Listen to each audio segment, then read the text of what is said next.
Startling numbers released by the NYPD this week show subway crimes up 22% compared to this time last year. And as our Christina fan reported a few moments ago, Mayor now changing how officers patrol the stations. But how are riders actually feeling? Actually, it's not safe. I don't know what's going on in New York nowadays. Some subways that do have like policemen on the platform patrolling, walking around, and then there are others that there's nothing there. Keep your eyes open. Sounds like it's good advice. Yeah, I mean, that's it. Just pray. Keeping your eyes open is good. Just joining us now to discuss those fears and what the NYPD is doing to combat subway crime, CBS law enforcement contributor and former deputy commissioner with the NYPD, Mr. Richard Esposito. Richard, great to see you once again.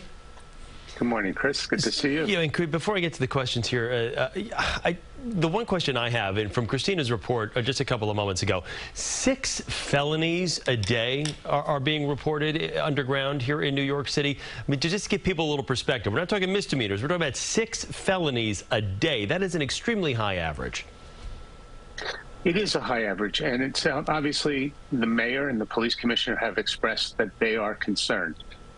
These numbers are driving fear, and they're trying to go back to 12-hour tours, go back to flooding the subway, go back to higher visibility. When I say go back, that means all of these things stopped for a bit of time. And not seeing cops, as you just heard in our report, really attributes to the fear. So do you think that's something that the NYPD is probably going to have, and with the MTA, they're going to have to adopt full time? Because it looks like kind of the dip in, dip out with this flooding the underground subway system with police officers is not something you can take a couple of weeks away from. It looks as though something you have to pretty much make common practice. It's a delicate balance. We, of course, would love to have that amount of cops all the time in the subway, but you have other areas of the city, and you've got to pull cops from one area, move them to another, depending on what patterns you see. It would be great to flood the subways all the time, but the reality of the manpower is the police department's a bit down in the number of people that they have working. So they have to sometimes make those difficult choices of where do we put our cops today? And to be honest, not all criminals are stupid. They're going to know that the police are all underground, so we're going to take our crime above ground again, and it just kind of turns into a vicious cycle. The numbers that we were just talking about here, the 22% increase year to date, in terms of real numbers, what does that mean? I know the perception when people hear it, of course, it scares the daylights out of them, but as an expert from where you're sitting, what does that number really translate to? That's a really important point, Chris. The statistics, nearly 20%. It sounds very scary. The reality, number-wise, is, there are 5 million riders a day, and you're looking at, as you said, about 6 felonies a day. When you put it in that kind of perspective, a hard number, yes, larceny, stealing from people is up, robbery is up, but these numbers are small, single-digit increases, 6 or 7 crimes in each category, and citywide, overall, crime is down.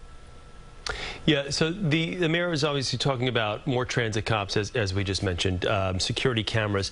These aren't necessarily, I guess, the deterrent we thought they would be when you heard about all these improvements. Now they're putting LED light bulbs down there to brighten up platforms in different subway stations and things of that nature. In your estimation, what's working, what's not working? I think the thing that works the best is the visibility of police officers in uniforms at the stations, on the platforms, on the trains. Without a doubt, that is the thing that is both most comforting to the rider and the thing that is most likely to deter a criminal. Lighting is good. The cameras are great. But we've seen in retail theft above ground in stores that sometimes the criminals are pretty brazen, and even the cameras just don't stop them. Yeah, it's funny. Yesterday, that Gucci store break-in that we showed, I mean, the masks were off. They're right on camera. You can see them. I mean, you may as well say, okay, come arrest me. Yeah, not brilliant. Nobody realizes that there are cameras on every street corner at every building. You really cannot hide around here. But far be it for me to give any advice to the criminals out there. Richard, thanks so much. Really good to see you once again. We appreciate your time. Thanks so much, Chris. All right, we'll talk soon.